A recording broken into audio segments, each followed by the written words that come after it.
একটু দূরে যাও। বন্ধুগণ, আজকে আমি আপনাদেরকে রাউটার মেশিনের মাধ্যমে কিভাবে জানালা বা দরজার কাঠের আল তৈরি করতে হয় আজকে সেই ভিডিও আমি আপনাদের সামনে উপস্থাপন করছি।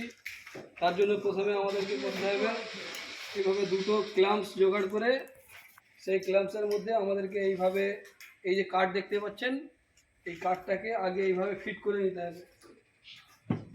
নিচেতে একটা জোগাড় দিয়ে এইভাবে কাঠটা দিয়ে এইভাবে আমরা কাঠটাকে মজবুতভাবে তার সঙ্গে এঁটে দেবো। এই দুটি ক্ল্যাম্পসের মাধ্যমে এটাকে আমরা এঁটে দেবো। দেওয়ার পরে এইভাবে মজবুতভাবে এটাকে কষে দিতে হবে। এইভাবে এঁটে দিয়ে দেখতে পাচ্ছেন আমাদের এইখান থেকে এতটা পর্যন্ত আল তৈরি হবে। তো সেই জন্য আমরা আগে থেকেই আমরা রাউটার মেশিনের সঙ্গে এই যে আল তৈরির বিটটা এঁটে রেখেছি। দেখতে পাচ্ছেন এটা হচ্ছে আল তৈরির বিট। তো এখন আমরা এটাকে চালিয়ে দেখাবো কিভাবে আল তৈরি করতে হয়। এই রাউটার মেশিনটাকে মজবুতভাবে ধরবো, পিছনে ঘুরে যাও, মজবুতভাবে ধরে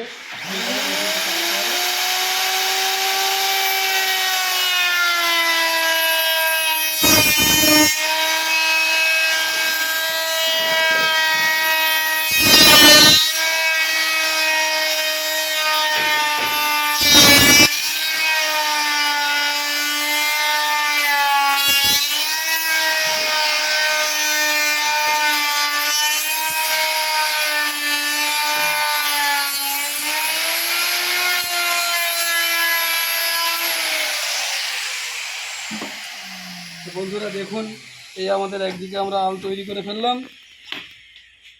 যদি আপনাদের কোনো রকম অসুবিধা হয় আপনারা কমেন্ট করে আমাকে জানাতে পারেন এবং কাঠমিস্ত্রি ভাইদের জন্য তৈরি করার জন্য এটা আপনারা বেশি বেশি করে শেয়ার করবেন যাতে উপকৃত হয়। সেই সঙ্গে সঙ্গে একটা ছোট্ট রিকোয়েস্ট থাকবে, দয়া করে আপনারা যদি এই ভিডিও দেখে উপকৃত হন তাহলে আমার চ্যানেলটি সাবস্ক্রাইব করবেন।